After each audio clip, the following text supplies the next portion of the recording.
Hi, everyone. I'm here with my guest today, a great artist from Dubai, Lamya Gargash. I'm starting the series of talks that we will be sharing with you on YouTube for Malibu Art Collectors Club. The intention here is to share great stories of wonderful creators all over the globe and give you some exciting content that you can enjoy through the week at your convenience. So with that, we're going to get started. Lamia, welcome. Hi there, Larissa. Thank you for having me.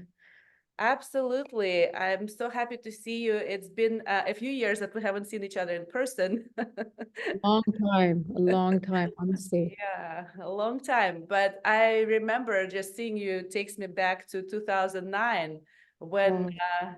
yeah, you were representing UAE in Venice Biennale. Lamia was, just for the reference and background, Lamia was the very first artist to showcase United Arab Emirates in Venice Biennale in 2009 with exhibition It's Not You, It's Me. Uh, Yes. yeah, can you tell us a little bit about that experience and how was it for you? You were a young female artist from Dubai going to new frontiers, taking your country somewhere. Yeah. Yeah, it was an adventure, to be honest. I was quite young, so everything just kind of at that specific year was a roller coaster. It was exciting. I tr truly at that point I was just at the very beginning of art, so my understanding was quite limited. I just joined the gal third line gallery, and then I was asked to come in one day and meet a curator, and I didn't really know why. So I remember presenting some of my work. Um, but again, I was so new to this world. Everything to me was like shiny and new. I was also very anxious and nervous. Venice Biennale is I know the Venice Biennale, but the idea of being in participating in one and representing your home and identity is definitely not for the lighthearted. It's an opportunity. It's an honor. It's been an exciting journey. So I wanted to stay true to my concept and themes, which was the studies that I do on architecture and the kind of navigating the human experience and the human narrative in space. And I had a discussion with Tirdad at that point. I wanted to navigate budget hotels in Dubai. The idea is I wanted more intimate settings. I wanted to kind of that steer people away from the stereotype that everything in Dubai is always glossy and shiny. And I grew up at a time where it wasn't like that. It was actually very intimate. I remember the first shopping mall. I remember Sheikh Zayed Road being completely desolate with just sand. So I have memories of how things were. And so when people for me, the old Dubai that I grew up with is the Dubai that I relate to on a personal level. And I want the rest of the world to see that as well. Mhm. And your main practice, as well as in that exhibition, it was all photography based. And right now, I know, and we'll talk about it later in conversation, the other media that you explored. But at that time and for that exhibition, the period that you focused on, like this abandoned spaces, the nostalgic kind of feeling about what Dubai was, how it was developing. What years were you looking at in terms of like your the sites that you photographed, those hotels and different homes, what so it was the homes would relate like to what area, like from 80s, because some of the spaces were abandoned. Can you talk a little bit about that, and what brings it for you as an Emirati? Like, what do you think about, So yes, I think the neighborhood I grew up in back in the 90s and 80s, we were all Emiratis. All my neighbors, we went to the same school. We had we had a little mini mart next to the house, and we all were always there. We had a little bakery, we had a little laundrette. So we were very much a very intimate kind of neighborhood. And then with time, people started moving out. And I remember at that time I was doing my master's in London, and my instructor would always tell me, like, Lemmy, what are you trying to say with your work? I had no idea what I was doing. But I remember flying back home My parents, we lived in a family compound. So we lived in a compound that consisted of three villas. One was mine, and then my parents, and the other was my grandparents and my great grandmother, and then my uncle. And so it was very common back in the day to live with your extended family and to live in a compound as well. So I remember visiting my grandparents. I had my camera on me, and my family had we've moved out of our old house. I think it was around 6 years, but by then it would have been 6 years. And I remember asking my parents if they'd been inside since they've moved, and they said no. And so I had my camera on me, and I just went in with no preconceived notions of anything, or that this would be kind of like the epitome, or like the start of my journey. I was just curious in that no one seemed interested to go in, and I walk in, and it was mind-blowing for me. I started to remember things. I saw things that I had written on the wall. I saw my parents' bed, and I saw the chandelier, and this idea of just the detachment, and revisiting that space. That was kind of the initial kind of stage, the beginnings of my work. So I remember presenting that work, and then everyone was like, "This is it, Lamya. This is fine. You finally have something to say." But that took a long time. That took a whole year of me just kind of experimenting and trying, and then I decided that I think going back to my roots and to my authentic self is where my message, or my artistic message, um, is found, So I started that, and then it's been an ongoing project. So I submitted my thesis on Emirati homes as my master's, as my thesis for my master's program. And I visited a lot of Emirati homes. So they ranged from being people who had abandoned their homes to people still living but in the process of moving, and to homes that were recently abandoned. I saw it was and we're talking, what are we talking, 2008, 2007, sorry. People found it very weird when I wanted to go in and document their homes. I think the idea that someone would come in and, this is their private space, and that I would be, showcasing it for the world to see. I think that the language that I had to develop with time, it really did change the way I approached the work, because I then realized that people were happier and more comfortable with having their portrait taken. But if I asked them to, let's say, photograph their living room or their bedroom, there was always this iffiness, and why. And no one really understood what I was trying to do, and why there were no people based in my work, why they were so desolate. So I knew emotionally what I saw, and I knew what I wanted to project. But I think as the years gone by, I finally now am able to vocalize what it is I'm trying to say with my work. So it's really about, I'm an old soul, I look into details. I love stories. I love the human narrative.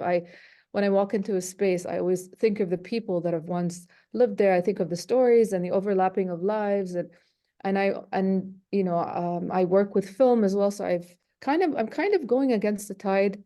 Whilst everyone is moving forward with, a lot of these fancy digital cameras, I'm still very much old school. And even the way that I approach the work, I like to take my time. And with film, it forces me to be in the moment, to be present, and to consider everything in the frame. So and I can only take a few shots a roll. I can't take 1,000 shots a second. I have to be really diligent and I love that. Because once I settle in a space, I really do spend time getting acquainted with it before I actually shoot. So it's kind of like, again, how people are talking about being in the moment and self-reflecting. I think that's what photography is to me. It gives me that opportunity to finally unwind and just take in all the details. Yes, I mean, thank you for sharing that. I think I remember seeing your exhibition that time, and it definitely was a profoundly new perspective. I think living in Dubai during those years, the years of that massive construction, this expansion, everything was going, 100 miles an hour. It was just so fast, and that was a really incredible contrast and very intimate insight of the society that was developing so fast. And I think in your this inquiry, it was very kind of delicate. I think as a young woman, you were looking, it's almost kind of treasuring the spaces, and the stories. Can you also tell and share like where these homes were? They only in Dubai, or you went through all of the seven Emirates? Where did you like film and your material was based? Well, initially it was Dubai, but I have a lot of family in like different parts. So Sharjah, Ajman, and I especially the homes in Ajman, they're very traditional in that sense and the way they're composed. And I wanted to include that as well in my work. So it started out with friends, family, and friends of family. Mhm. Um, and it started out with just scouting for these spaces. So I had a friend who lived by the beach in Ajman, and there were a lot of these abandoned homes and even a hospital. And I just, and we would go from one to the other. And I was just so in awe of all these spaces because back in the day it was actually a lot easier to get in. Permits and stuff. I'm not to say they didn't exist, but it wasn't as complicated. So Mhm. I could walk in and out of spaces and with ease. And I remember even where my parents lived, there was a whole compound that was abandoned in Deira, which is the old part of Dubai. And I would just go there with my backpack and I would walk from one house to the other, one house to the other. And I found one house would be filled. I remember walking into a space where the whole room was filled with bread, like completely filled with bread. Wow. And I just loved the kind of with time how these spaces develop their own character. Right. It's definitely not as easy now to do what I used to do back then. Back then, again, it's just me, my backpack, and I'm off. But even when I did the the hotel, but the budget hotel series, Mhm. trying to understand the language of the people working at those establishments, how can I gain their trust? Because it was not easy getting that first step in. People are very apprehensive. They're very skeptical of why you're there. So Right. with time, I kind of learned the lingo. I learned ways of understand how to approach people and how to comfort them and make them understand. I mean, they still didn't understand why I wanted to do it. Like the idea of some random, and I had, I had a bag, a pulley bag where I put my family's photo in that, and my friend would be there assisting me, and I would go from room to room, and I would place these photos of my family in these hotel rooms.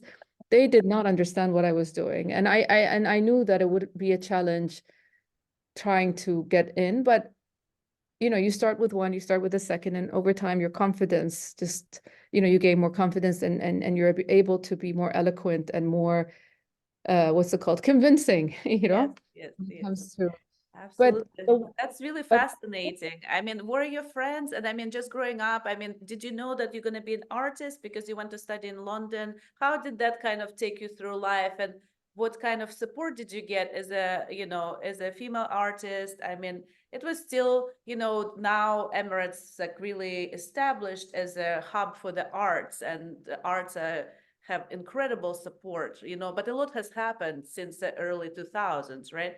So how you've kind of seen this evolve, and what kind of support did you get as a young person pursuing the art? Um, I always knew I wanted to be creative, but again, for me, art was, I didn't grow up with learning about art history or just, for us, art was just, general knowledge and you grab a few pencils or some pastels and, a still life drawing and that's it. But I knew I wanted to do something creative, but I always assumed art would be more of a kind of a secondary option, like a hobby or like a pastime. I didn't know that you could potentially be a full-time artist as a career. So in my mind, I was always conditioned to believe that I had to take the more corporate route, even though I didn't want to, so that I could, at least be creative in some way or the other. So when I studied at the American University, I did visual communication, but I did all the photography courses. And Tariq Al Hussein, may he rest in peace. He was always pushing me to, even at a young age, he was always pushing me to meet people. And I didn't understand what he was. I understood that he was trying to encourage me and Was support he me. one of your teachers then? I Yes, mean, you yeah. were taking, yeah, like he passed a couple years now. It's so sad. Yes, Yeah, yeah, I that know. is very sad. He's my mentor and my friend and my brother and supported me for like he's super honest with me, super, I wouldn't have reached this point or had this understanding of photography and art if it wasn't for him because he really did like I said, support me, and he never sugarcoated anything. He's like, okay, sorry, but if this is bad, he's just actually going to tell me this is not working. Lemia, you need to consider your approach and what is the message you're trying to say. And then when I applied to St. Martin's, I actually applied as for a graphic design. There were a few pathways, and I chose graphic design, hoping I could shift to digital media. They put me in photography again, and I tried to leave, That was your and then fate. That my was fate, really interesting. 100%, Universe was 100%. directing you. Hello. I'm so sorry. My daughter is like, Okay, it's nice.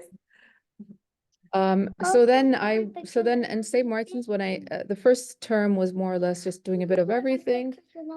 And I had talked to the instructor about shifting, and he told me that he really wants me to stay on the program and on the pathway, photography pathway, because he believes that the students in class could learn a lot from me. Okay, thank you. Sorry. And I know I was young then, and for someone to say that, it's quite like you're in awe, like this person thinks so highly of me. I didn't have the confidence then. I was still kind of trying to navigate, my path. I didn't know where I stood. I knew I loved art and being creative, but I didn't understand where. So honestly, it's all I kind of left it all to fate. Yeah, Either I tried to get away from it, the it felt like a rubber band effect. I would always snap back into it. So it yeah, was definitely destiny. Remy, can you yeah. go, please?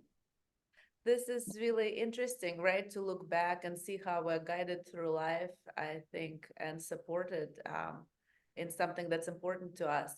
Um, yeah, so since then, a few years have passed since 2009, and now you're a mother, you have four children, right? And so you have a very busy life, very fulfilling life, yet you're continuing making art, and I know you're exploring some new directions. Can you talk a little bit about what is currently on your mind? What are your projects you're working on? What are kind of your ideal, like what would be your dream projects? We can get slowly to that. I want to kind of see how you're moving through a career enriched by this motherhood experience, by life experience, Yes, definitely motherhood has been has been it's just opened my eyes to a whole different world. The idea of juggling, not just even physically, but emotionally, being, wanting to be there for your children, but also wanting to, dedicate time to yourself, and finding that balance. It took many years, to be honest, before I could actually settle in and, be okay with the fact that I do need time for myself to produce my work, because when I'm not working, I'm not happy. I feel there's this energy that's just suppressed. So it was a lot of what it's like, kind of tests and experimenting, and till and then you finally find your happy place, which is finding that balance. And even then it's not 100%. So my work, I was still working then, and so I would pitch for projects or get commission work, and I've done a lot of things over the last 20 years. And I have a solo show coming up, inshallah, in October at the Maraya Arts Center, which I'm working on. A few other projects which I wish I could talk about, but I can't.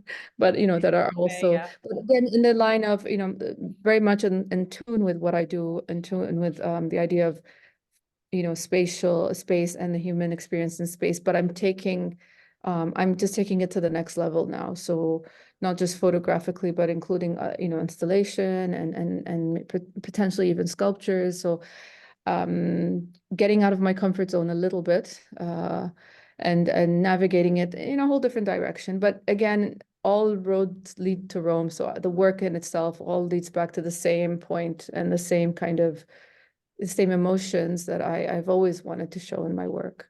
The idea of liminal spaces, and spaces being transitional, and spaces being spiritual, and spaces, it really hits home with me. I can sense, I don't know if it's silly to say, but I do sense past lives in these rooms. I do sense their stories, and that's the kind of emotion I want to project onto, the viewers, and potentially the audience as well, is allowing them to be more in the moment.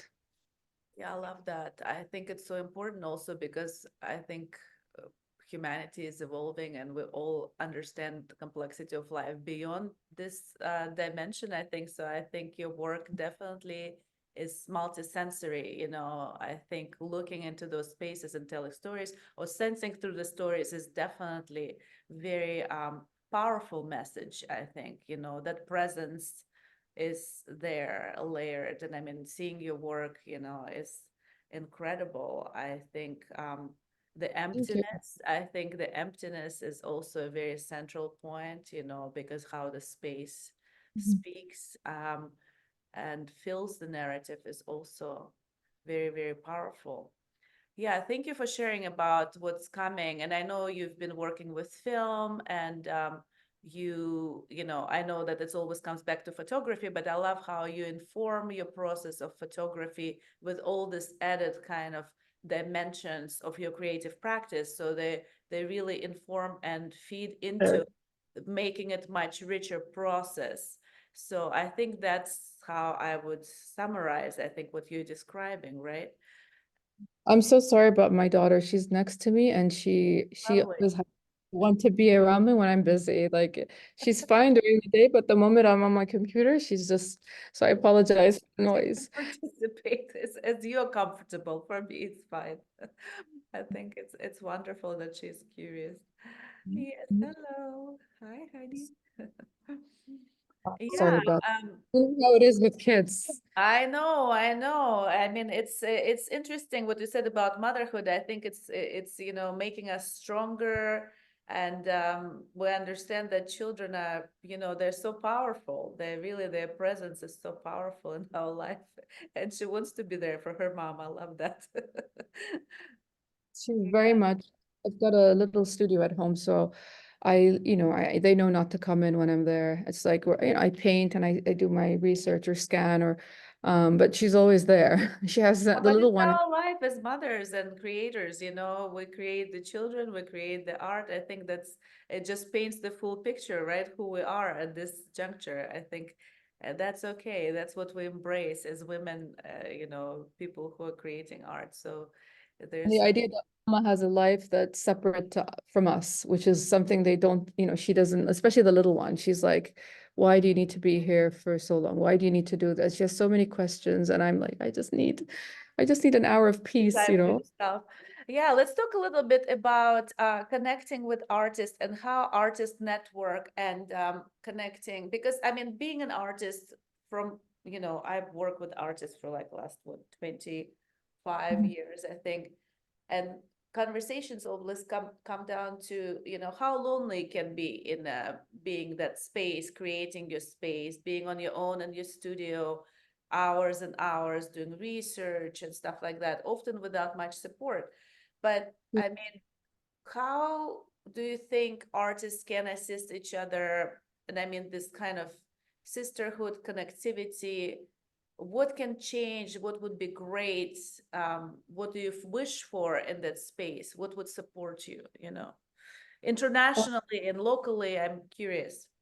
I'm lucky that I have a network of girlfriends who are creative in their own right. So there are different, different areas, interior design, someone who loves painting and a graphic designer and I've been very lucky in that whenever I needed assistance, we always come together. So, if they know that I need someone to assist me on a shoot, they'll be there, or that if they need help, if I need help with, let's say, sending out emails to, they're there. So I'm very lucky in that sense. The people around me, the women around me, are very, like you mentioned, sisterhood. I feel that support from them, and I appreciate it as well. And for a very long time, I was all, you attend conventions or you attend talks, but I feel that it shouldn't, you can actually go.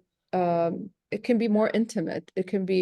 We each have something to offer, and it's just basically sitting down, communicating with each other, and just being open. And there's always someone who has something that you need, or someone has something to offer that you could put to use. And it just kind of flows from there. Or they may know someone who could. And we've never been the type of, my friends and I, we've never been the kind where I know this, but I'm not going to, I'm not going to share it with you, because there are people like that who are a bit more, uptight about sharing information. I'm very open. I love the idea of if I can connect two people together, knowing that they both can benefit, why not, put them together, see if it works. So I don't understand it when people, are a bit more, what's the word? They're a bit more Yeah, I know what, uncomfortable yeah, or or not forthcoming with the because support. I've met people like that as well, where they, they're True, not it's true, unfortunately, but I think you and I both agree, and we had the conversations prior to this, how, I mean, helping each other really serves us, I think, looking out for each other. And yeah, and that's I'm why I think like I'm doing also with the Malibu Art Collectors Club, this network of people internationally, because I also understand that being local is great because in body we have to be present locally, but our minds are global. right. Like, yeah, can you hear me? Yeah. So I mean, I think this connection and support are so crucial to us, especially in the creative field, because when it gets lonely, when you come against the obstacles, it's very important to have those conversations that are supportive, nourishing, and really make you feel and believe that you can continue, because everyone gets stuck, everyone can get discouraged.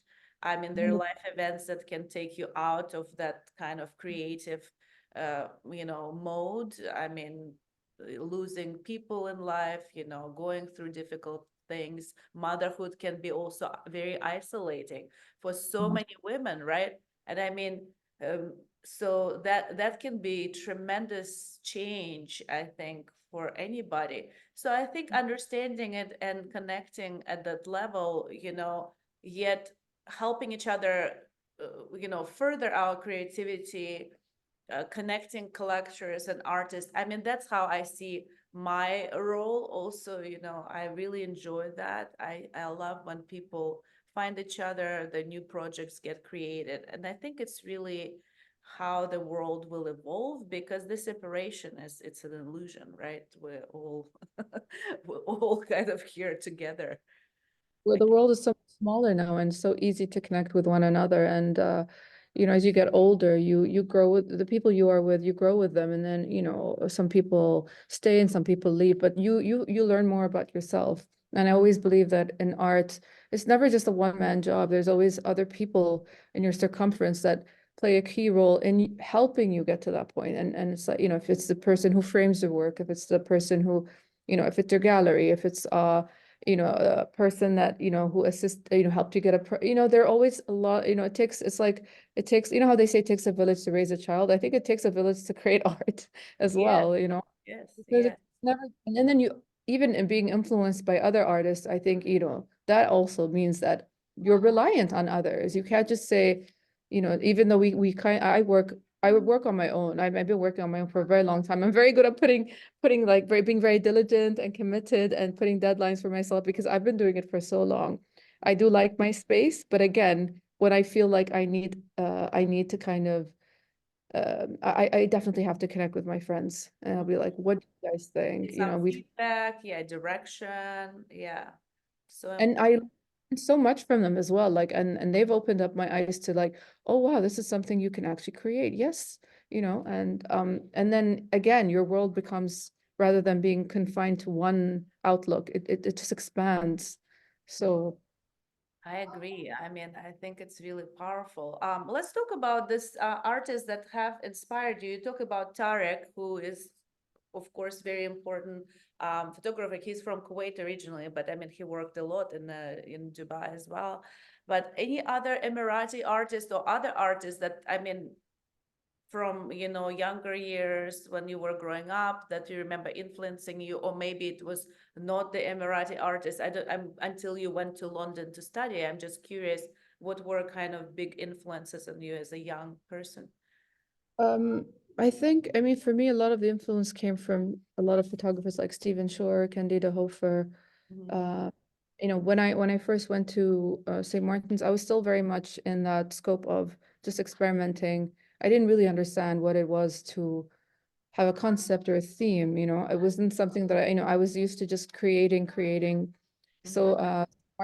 London was definitely, it really paved the way in terms of helping me be a bit more focused and to have a, and it was always about what are you trying to say. And what I learned from that is you have to be very true to yourself and it has to be authentic. So speak of experiences as even if they're simple and even if you think they, you know, speak of your personal experience and try and project that, and the work is going to stand on its own. But then if you try and project someone else's experience or try and make it look fancy or kitsch, then it's just a pretty image on a wall that someone's going to look at and never think of again.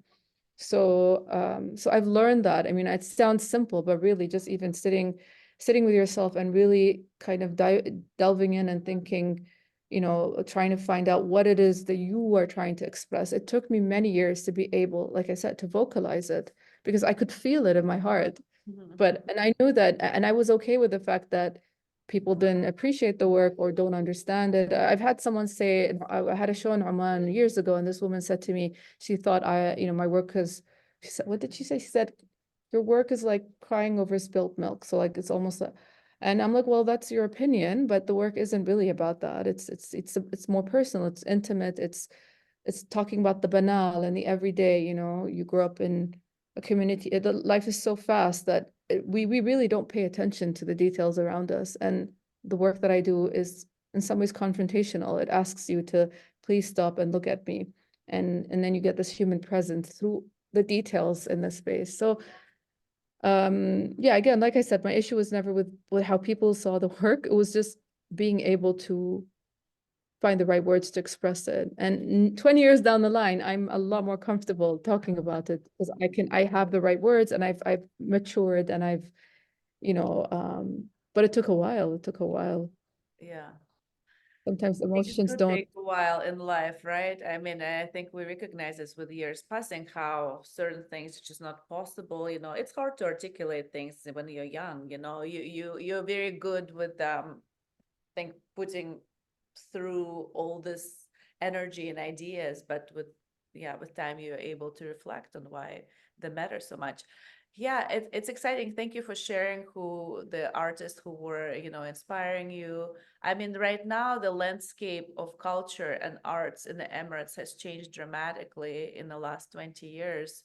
Um, the region completely has changed now. It's like what's happening, the gravity of interest, of support, the institutions.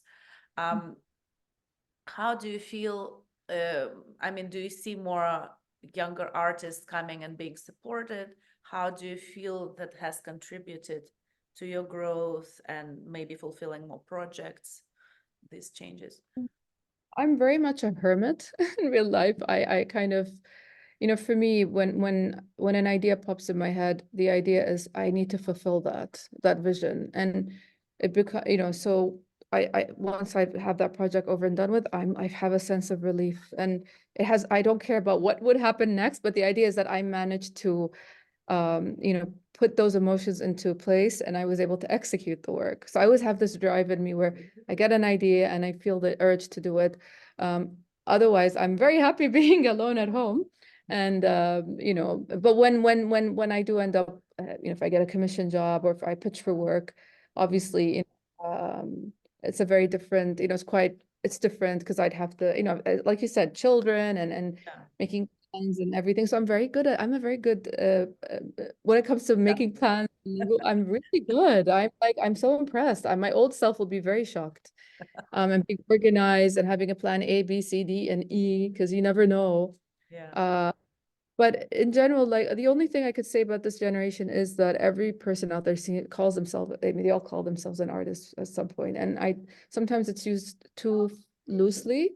And the idea of being, especially if you're, an artist has, there's history, there are experiences, there's a journey that he's taking and commitment and discipline. And, people assume Picasso was always a cubist, but Picasso is a realist. He's a master at what he does. And then eventually with time, he found himself in cubism, but people tend to, I don't know if it's lack of knowledge or just they assume that, okay, I can just do that as well. But he had a journey of his own for him to get from that point A to point Z.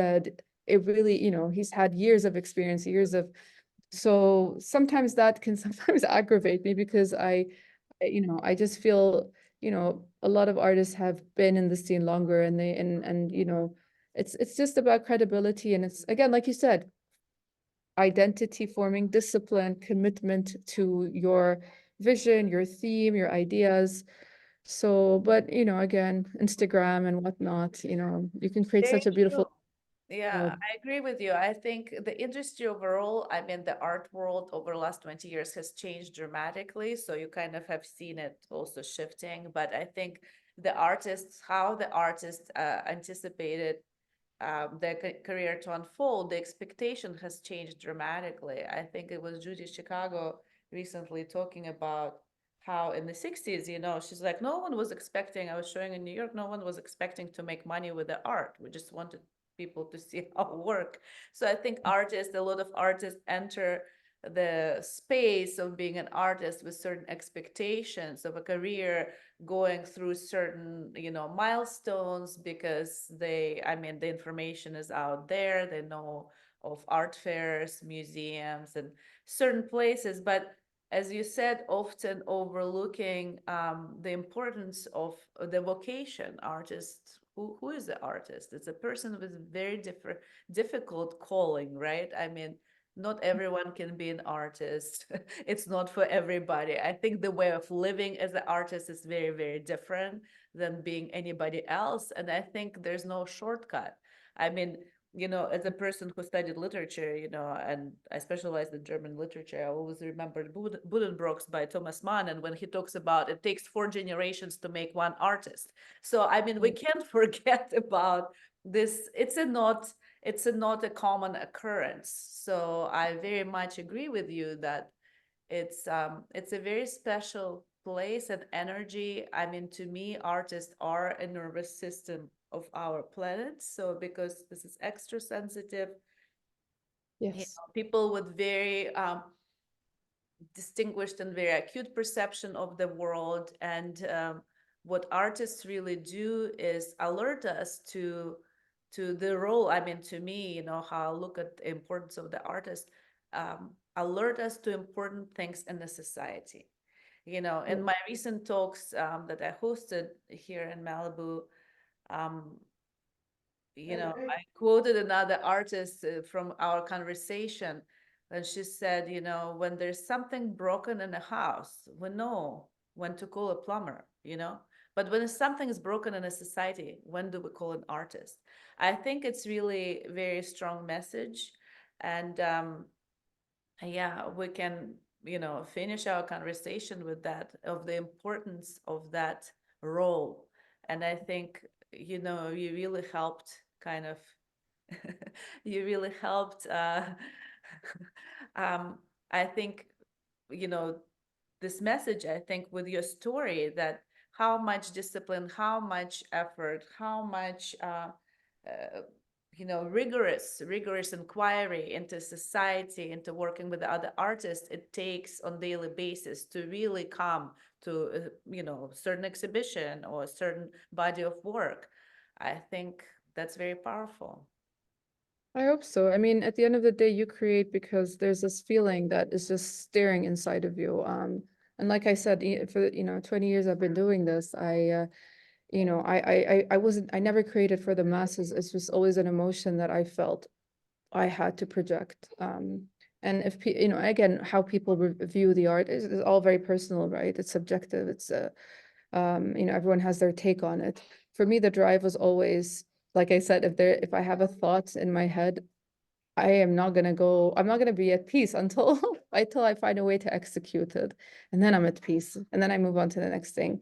And again, part of what I do is also research. So I read a lot. Try and understand the places that I document and try and include a lot more of myself in them as well. So it's a powerful journey because again, it's really hard to just sit with yourself and have these kind of emotions come at you from every, Mhm. it's a lot of honesty and a lot of vulnerability as well.